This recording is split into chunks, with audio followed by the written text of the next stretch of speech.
সকল নবী রাসূল ছিলেন খোদার দেওয়ানা দো নয়নে দেখব খোদা ছিল তামান্না আরে মোর নবীকে ডেকে নিলেন আরে মোর নবীকে ডেকে নিলেন দেখবে রব্বানা হয় হবে না হতে পারে না আমার নবীর সাথে কারো তুলনা হয়নি হবে না হতে পারে না আমার নবীর সাথে কারো তুলনা ইউসুফকে দেখে যারা আঙ্গুল কেটেছে তারা কে আমার নবীর রূপ দেখেছে ইউসুফকে দেখে যারা আঙ্গুল কেটেছে তারা কি আমার নবীর রূপ দেখেছে আরে দেখো যদি কেটে দিত আরে দেখো যদি তো কলি দেখানা হয়নি হবে না হতে পারে না আমার নবীর সাথে কারো তুলনা হয়নি হবে না হতে পারে না আমার নবীর সাথে কারো তুলনা নারে তাকবীর আরেকটা হাদিস শুনেন মজার হাদিস আল্লাহর নবীর জামানাতে নবীজি আনসার এবং মুহাজিরের ভিতরে ভাইচারা লাগিয়ে দিলেন ভাই লাগিয়ে দিলেন কারণ যারা মক্কা থেকে হিজরত করে মদিনা চলে গেছেন বাড়ি ঘর কত লোক নিজের বিবি কত লোক নিজের ছেলে মেয়ে জমিন জায়গা সব ত্যাগ করে চলে গেছেন সবাই জানেন নাকি এবার মদিনাতে যখন পৌঁছলেন নবীজি ভাই লাগিয়ে দিলেন এটা তোমার ভাই এটা তোমার ভাই এটা তোমার ভাই এটা তোমার ভাই এটা তোমার ভাই নিজের মায়ের পেটের মতন ভাইয়ের মতন রিশতা লাগিয়ে দিলেন সব সাহাবীর কথা বলবো না একটা সাহাবীর কথা শুনেন সালমান রাদিয়াল্লাহু তাআলা আনহু আর আবু দারদা রাদিয়াল্লাহু তাআলা আনহু দুজনের মধ্যে ভাই লাগিয়ে দিলেন নবীজি এ সালমান এ আবু দারদা তোমরা হলে দুটো ভাই সহিহ ভাই ভালো করে শুনবেন এবার থাকতে থাকতে থাকতে কিছুদিন পর সালমান রাদিয়াল্লাহু তাআলা আনহু ভাই আবু দারদার বাড়ি বেড়াতে গেছেন আমরা বেড়াতে যাই না আমার ভাই পূর্ণিয়াতে আছে রে আমার ভাই ঠাকুরগঞ্জে আছে আমার অমুক জায়গাতে আছে এরকম ধরনের যদি আমাদের রিশতা থাকে আত্মীয় থাকে আমরা বেড়াতে যাই কি যাই না ভাই তো সালমান রাদিয়াল্লাহু তাআলা আনহু ভাইয়ের বাড়ি বেড়াতে গেছেন কার বাড়ি আবু দারদা ভাইয়ের বাড়ি এবার যখন বাড়িতে গেলেন সালাম চাইলেন পারমিশন নিলেন ইজাজত দেওয়া হলো বাড়িতে ঢুকলেন তো বাড়িতে ওর ভাবি আছে আবু দারদার স্ত্রীর বাড়িতে আছে ভাই নাই বাড়িতে এবারে সালমান বলছেন আমি আমার ভাবিকে জিজ্ঞাসা করলাম যে ভাবি ভাই কই বলছে ভাই রে তোমার ভাই মাঠে কাম কাজ করতে গেছে তুমি কইছো এখনি মনে হয় বাড়িতে ঢুকছেন নাকি এবারে সালমান বলছেন ওর ভাবিকে হ্যাঁ ভাবি ব্যাপার কি কিছু বুঝতে পারি না বলছে কি রে ভাই বলছে যে ভাই বাড়িতে আছে আর তুমি দেখো কত পুরাতন কাপড় পিন্ধে আছো কাপড়টা ভালো নাই মাথার চুলগুলা উস্কো খুস্কো হয়ে আছে সিধা করে নাও মুখে পাউডার লাগিয়ে নাও মুখটাকে তোমার চিকন করে রাখনি এই তোমার দেখো শরীরে মাথাতে চুলে তোমার চিরুনি করা নাই তুমি একটা স্বামীর সামনে যেরকম একটা মহিলাকে থাকা দরকার এই মতো তুমি চিকন চাকন হয়ে নাও ব্যাপারটা কি বুঝতে পারি না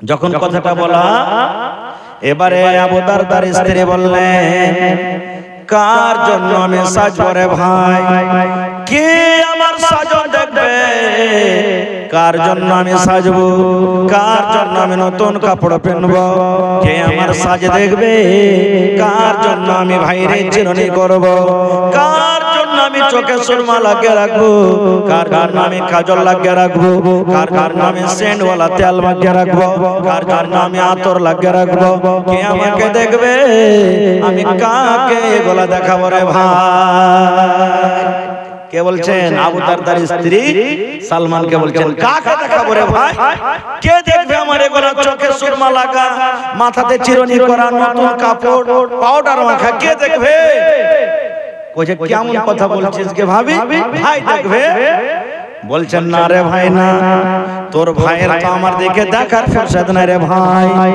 তোর ভাই আমার দিকে দেখে না বলছে কেমন কথা রে কেমন কথা কে ভাবে বলছে ভাই রে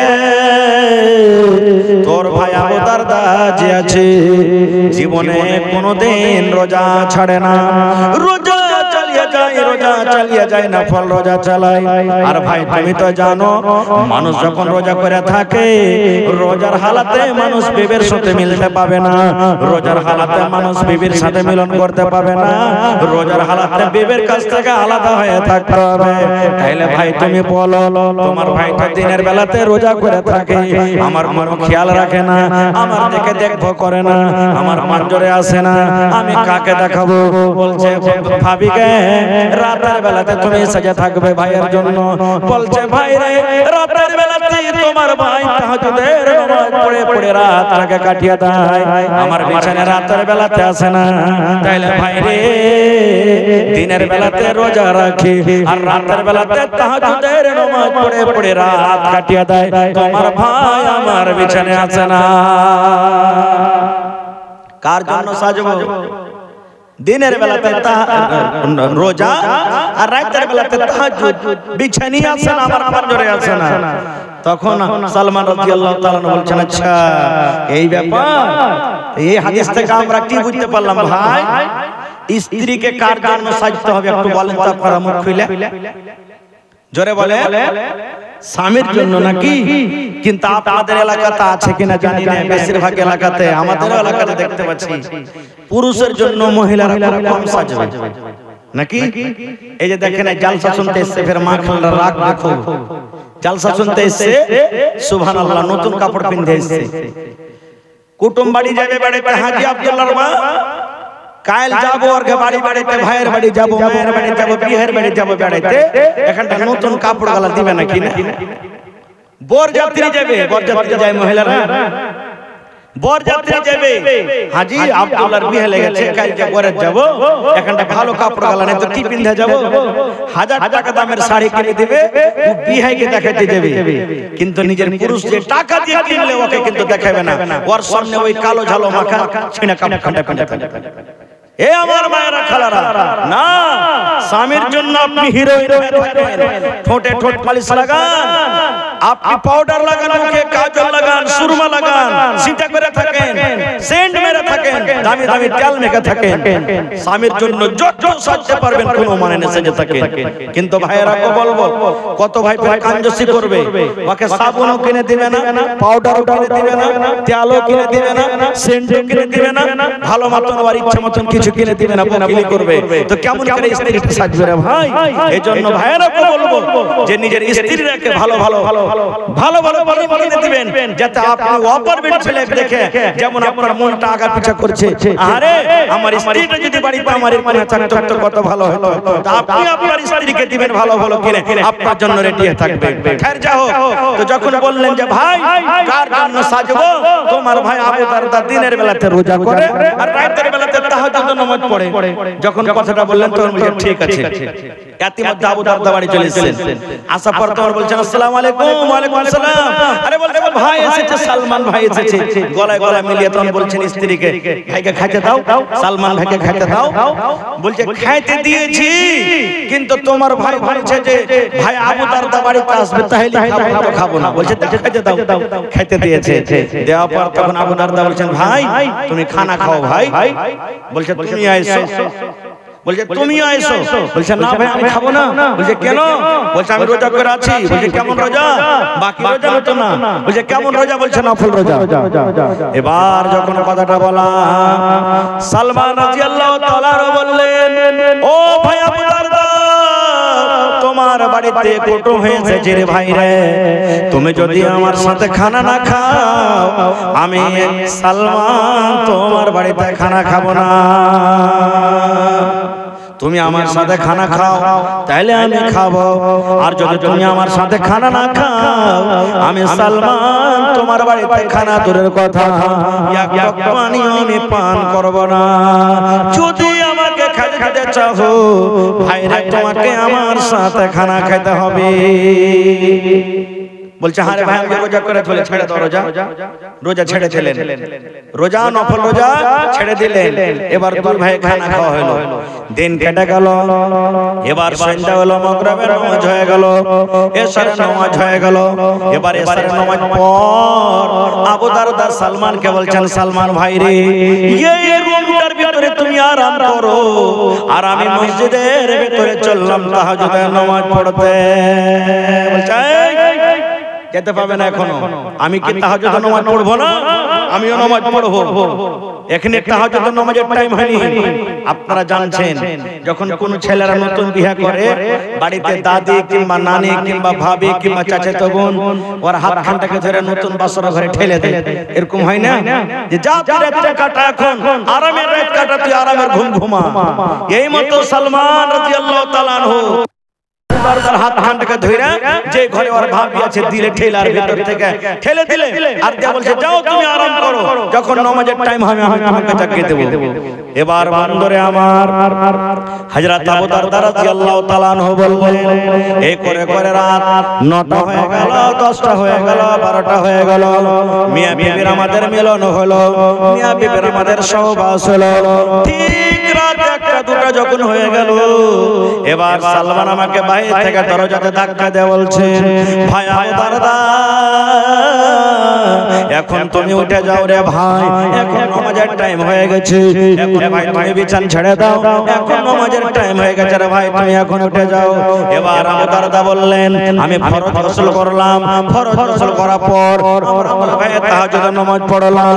এবার আমাকে বললেন ও ভাই আবু দারদা তুমি শুনে নাও ভাই রে, শুনে নাও ও আমার দরদি ভাই, তুমি শুনে নাও রে ভাই, তোমাকে আল্লাহ রাব্বুল আলামিন চোখ দান করেছে, এই চোখকে তোমাকে আরাম দিতে হবে রে ভাই, তোমাকে চোখকে আরাম দিতে হবে।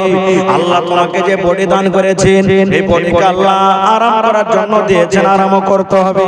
আল্লাহ যে রাতটা দিয়েছেন রাতের বেলাতে তোমাকে আরাম করতে হবে।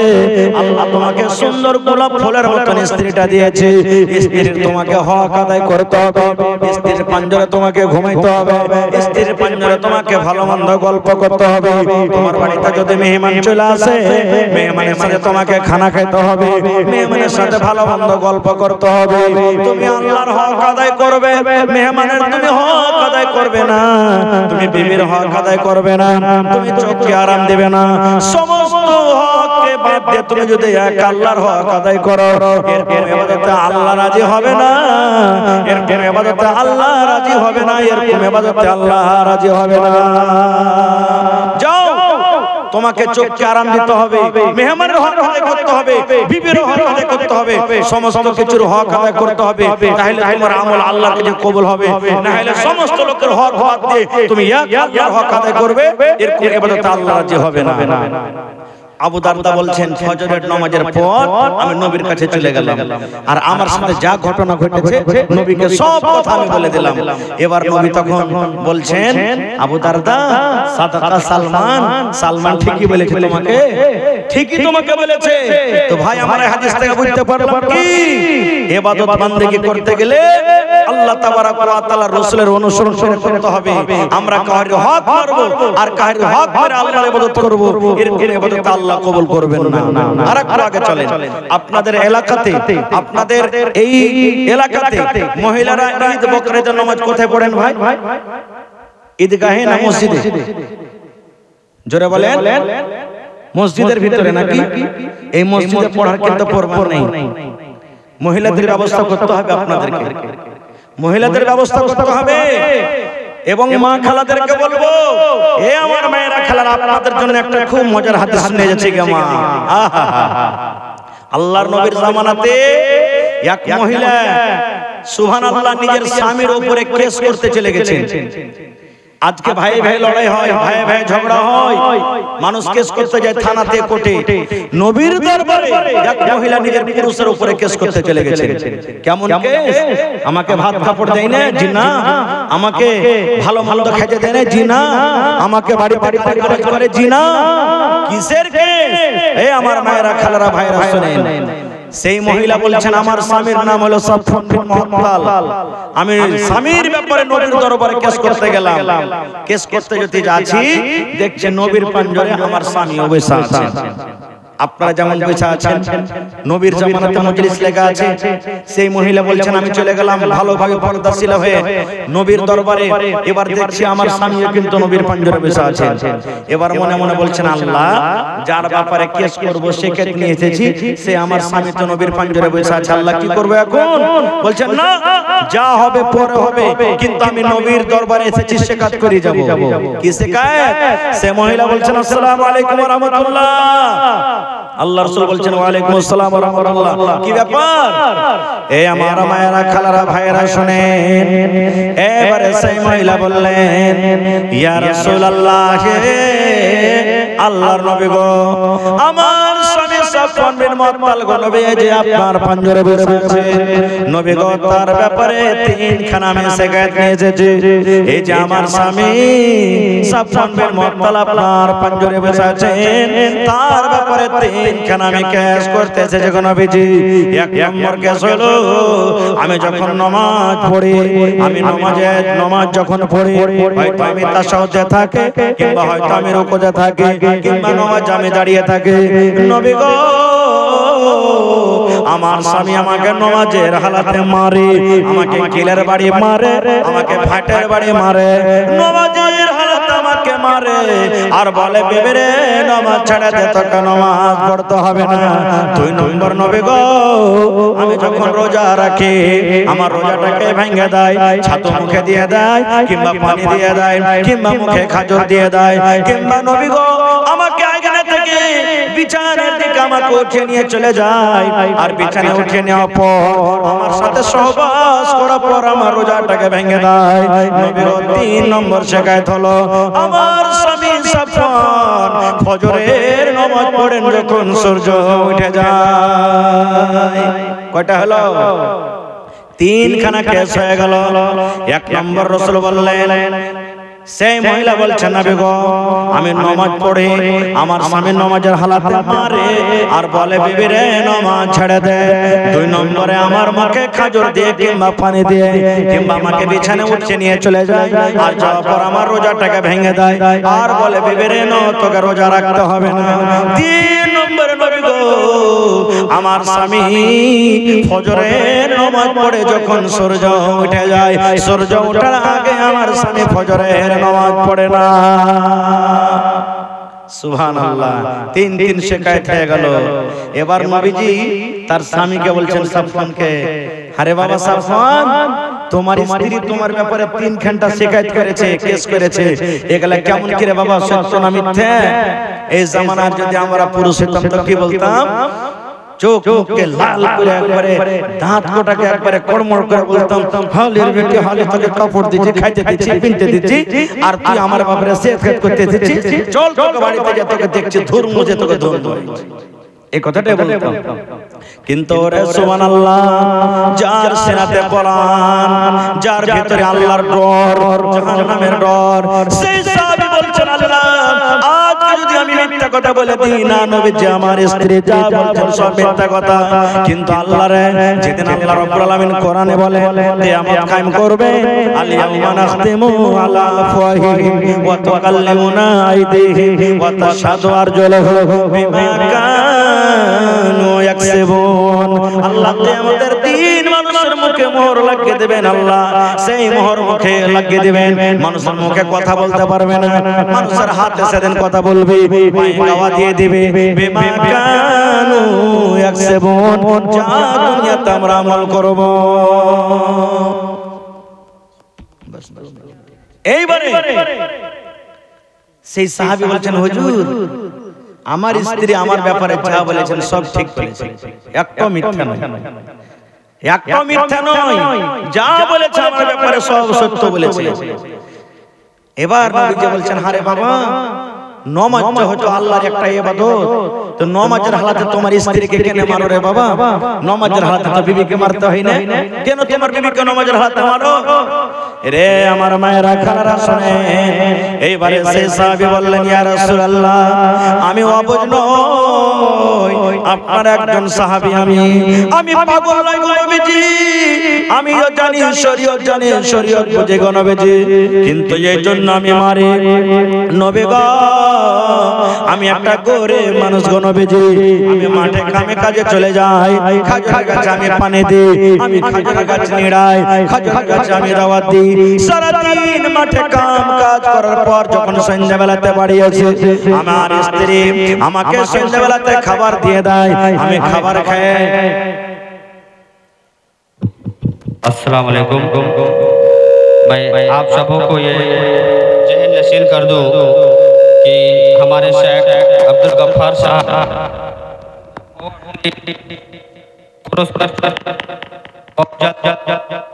हमारे होंगे इंशाअल्लाह, इसलिए आप लोग इधर उधर इससे जो हमारे प्रोग्राम हुआ था उन प्रोग्रामों में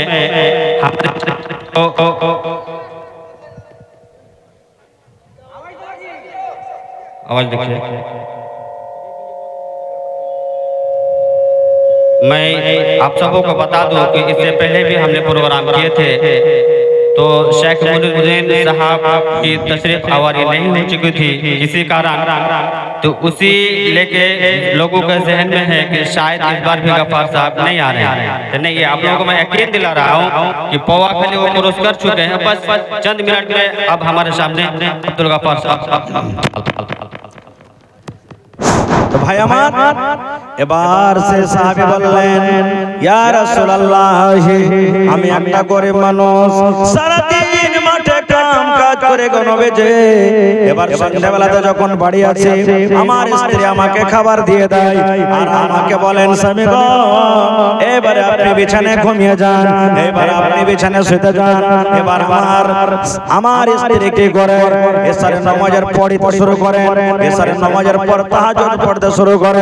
কত লম্বা লম্বা সূরা পড়েন নবীজি, কোরআনের ভিতরে সব থেকে যেগুলো বড় বড় সূরা গো নবীজি, কোরআনের ভিতরে সব থেকে যেগুলো বড় বড় সূরা গো নবীজি, এক রাকাতে দুটা করে সূরা তেলাওয়াত করেন। সুবহানাল্লাহ।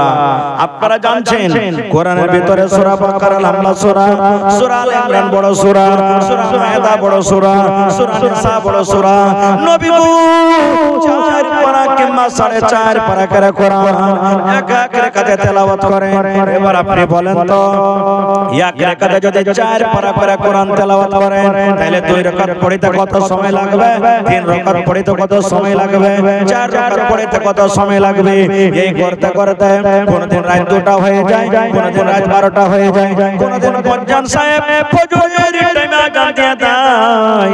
আমি তখন বিবিকে বলি, একদিন বুঝালাম বিবি রে, এত লম্বা লম্বা করে তুমি তেলাওয়াত করো না।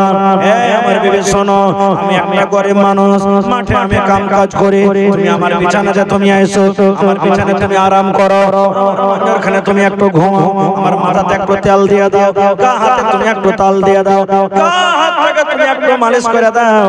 কিন্তু নবী গো, আমার স্ত্রী আমার কথা মানে না, আমার কথা শুনে না। আমি একদিন বোঝালাম, 2 দিন বোঝালাম, 3 দিন বোঝালাম, 5 দিন বোঝালাম, আমার কথা শুনে আমার বিছানে যখন না আসে গো নবীজি, এদিকে আমার বিছানে ঘুম আসে না, মন কান আমার চটচট চটচট করে, রাতের বেলাতে আমার ঘুম আসে না, নামাজ যখন না ছড়ে, আমি তখন আমার বিবিকে মারি আর বলে, বিবি নামাজ ছেড়ে দাও, তোমাকে নামাজ পড়তে হবে না। লম্বা লম্বা তেলাওয়াত করে আমার বিছানে আসে না, এই জন্য আমি তাকে মারি। ভাই একটু এই হাদিসটা বুঝবেন কি, যে সাফওয়ান বিন মুআত্তালের স্ত্রীর কত কোরআন মুখস্থ ছিল, এক রাকাতে 2 টাকা সূরা মানে 4 পারা 5 পারা করে কোরআন তেলাওয়াত করতেন। আর হায়রে আফসোসের কথা, এই যে সামনে 20 দিন পর নামাজ আসছে, তারাবির নামাজ পড়বো, ইমাম সাহেব যদি খালি একটুখানি এক রুকু থেকে 2 রুকু যদি এক রাকাতে পড়ে দেয়, তো এইদিকে ভাড়া ভাড়া মারবে, এদিকে মশা মারবে, এদিকে পিছে দিকে মারবে, আর আরেকদিন বলবে এত লম্বা করে করে যে মৌলভী সাহেব এত লম্বা করে কি তেলাওয়াত করে সুবহানাল্লাহ। এই আমার ভাইয়েরা মায়েরা খালারা, তাহলে এই হাদিস থেকে আমরা বুঝলাম যে আমাদের ওই জামানাতে মহিলাদের কত কোরআন পড়তে ছিল ভাই, কত কোরআন পড়িতে তারা জানতেন। এই জন্য ভাই বানাত মাদ্রাসার দরকার আছে, মহিলা মাদ্রাসার দরকার আছে, বেটি ছেলের মাদ্রাসার দরকার আছে। বেটি ছেলে যদি না পড়ান একটা পরিবার মূর্খ বেকার হয়ে থাকবে।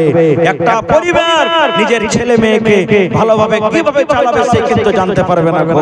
না হলে यार आगो আমি জালসাতে বলেছি কোন জায়গাতে, আজকে আমি বলছি, আজকে এই যে আমার বর্তমান যুগের মায়েরা খালারা বোনেরা পড়ালেখা হওয়ার কারণে মেলায় দিনের কথা বুঝছে শিখছে বলছে, না হলে 15-20 বছর আগে যখন আমার মা খালারা নিজের বেটা বেটিকে রাতের বেলাতে পেশাব করতে উঠাইতো তখন ওরাকে দোয়া শিখাইতো। কি দোয়া জানেন? ছেলে ছেলেতে বিছানে পেশাব না করে দেয়, এক বাত্তা দো বাত্তা তিন বাত্তা ঘর সস্তা বাহির বাহিরতা बोलतो ना ये दुआ सिखाई दो, एक बात्ता दो बात्ता तीन बात्ता घर सुरक्षा बाहिर मत्ता। ये दुआ मार मार खालारा শিখালছেন, কিন্তু মাকে বলবো মারে এটা দোয়া নয় গো মা, এটা হাদিসের কথা নয়, এটা কোরআনের কথা নয়, এটা মানুষের কথা। যদি ওই মা পড়ালেখা হতো তাহলে ছেলেরাকে বলতো বাবা রে আল্লাহর নবীর হাদিস আছে রে মা, আল্লাহর নবী বলেছেন ও আমার উম্মতরা শুনে নাও, যখন তুমি পেশাব পায়খানা করতে বসবে তখন তোমাকে এই দোয়াটা পড়তে হবে, বিসমিল্লাহি আল্লাহুম্মা ইন্নী আউযু বিকা মিনাল খুবুসি ওয়াল খাবাইস। এই দোয়া পড়তে হবে ভাই আমার। এই জন্য আপনাকে বলবো এই যে এলাকার মধ্যে মনে হয় আশেপাশে 10 কিলোমিটার লিয়া বানাত মাদ্রাসা নেই আছে, তো কিশনগঞ্জ একটা আছে নাকি, যেটা মাহাত, তার আশেপাশে মনে হয় আর বানাত বেটি ছেলের মাদ্রাসা নাই। এই মাদ্রাসাতে ভাই আপনাকে বলবো বেটি রেখে দিন, বেটাকে পড়াইবেন একটা লোককে পড়াইলেন, একটা বেটিকে পড়াইবেন একটা পরিবারকে আপনি পড়াইলেন। ভাই মুসলমান এটা মনে করিয়েন না বেটি রেখে পড়িয়ে কি লাভ আছে রে, ইয়ারা বিয়া শাদী হে পরের বাড়িতে যে ঘোটা তুলবে, পরের বাড়িতে যে ছাই তুলবে, পরের বাড়িতে যে গোবর তুলবে, পরের বাড়িতে ঝাড়ি দিবে, বেটি রেখে পড়িয়ে কি লাভ আছে? না না রে ভাই না। নবী বলেছেন ইজা মাতাল ইনসান, মানুষ যখন মরে যায় সমস্ত আমল তার বন্ধ হয়ে যায়, ইল্লা মিন সালাসাতিন, তিনখানা এমন আমল আছে মরার পর আপনার কবরে নিয়ে যাইবে, মরে যাবেন কবরে চলে যাবেন নিতে কিন্তু বন্ধ হবে না।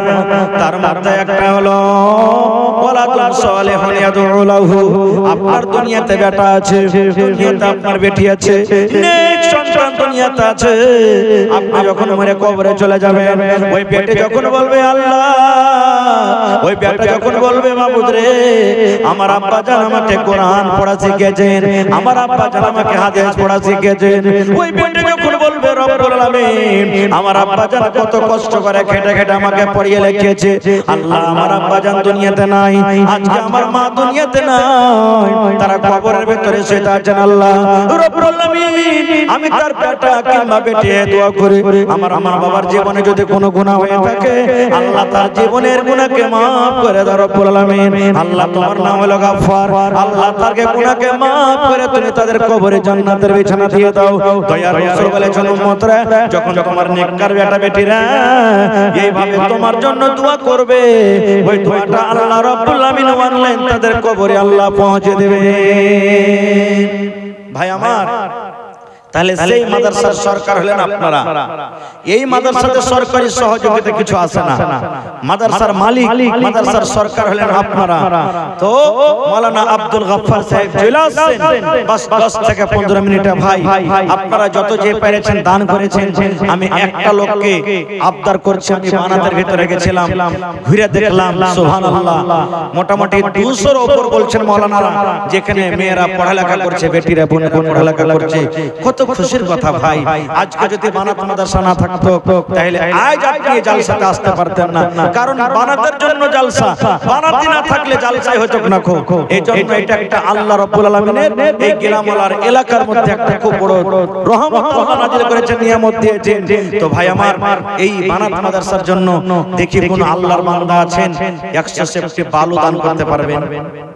এই বানাতের জন্য দেখি কোন আল্লাহর বান্দা আছেন কিংবা বান্দি আছেন এক গাড়ি গিফট দান করতে পারবেন। দেখি কোন আল্লাহর বান্দা বান্দি আছেন এই বানাতের জন্য 1000 গিফট দান করতে পারবেন। দেখি কোন আল্লাহর বান্দা আছেন 1 কুইন্টাল রড দান করতে পারবেন। দেখি কোন আল্লাহর বান্দা আছেন যে মাওলানা জীবনে আল্লাহ জমি জায়গা অনেক দিয়েছে, আমি 1 কাঠা কিংবা 1 ডিসমিল জমি বিক্রি করে যা টাকা হবে আমি লাগিয়ে দেব। দেখি কেউ আছেন আজকে জালসার ভিতরে এবং 30 পারা কোরআন বেশি চাহাবো না ভাই, 30টা মানুষকে 1500 1500 2000 করে দেখি কোন আল্লাহর বান্দা আছেন 50 বড়া সিমেন্ট দান করতে পারবেন। 1 বড়া 2 বড়া 3 বড়া 5 বড়া করে মায়েরা খালারাকে বলবো যে আমার মায়েরা খালারা খুব দানি, বেশি বেশি করে মায়েরা দান করেন। এই যে আপনাদের পাশে গোটপুর সুবহানাল্লাহ জিয়াগাছি গ্রামে একটা মাদ্রাসা আছে, ভাইরা যেমন দান করেছেন মায়েরা খালারা গলার হার, নাকের নাকমণি, কানের বালি, গলার সোনার তাবি, পায়াল, আংটি, ওরে সুবহানাল্লাহ কাঁসার বদমা, কাঁসার থালি, কাঁসার গিলাস যত আছে সব নিচে নিচে মজলিসে জমা করে দিয়ে চলো। তো দেখি আজকে আমার কোন মা খালা দাদি নানি আছেন আজকে জালসাতে গলার একটা হার দিয়ে পাঠাবেন, কেউ নাকের নাকমণি, কানের বালি, কাঁসার বদনা, কাঁসার থালি, জালসাতে ছাগল পাওয়া যায়। দেখি আজকে জালসাতে কেউ ছাগল দান করতে পারবেন কি পারবেন না? ভাই 50 বড়া সিমেন্টের আবদার করেছি ভাই, 500 টাকা 1 বড়া সিমেন্টের দাম। এই দেখেন বলতে না বলতে মহিলা প্যান্ডেল থেকে একটা আংটি এসে হাজির হয়ে গেছে। নারে তাকবীর, মাশাআল্লাহ। এই দেখি প্রথম নম্বরে দেখি কোন আল্লাহর বান্দা একটা নেই 2 বড়া সিমেন্ট কিংবা 1000 টাকা দান করবেন। দেখি মাশাআল্লাহ কি নাম না? শফিক আলম।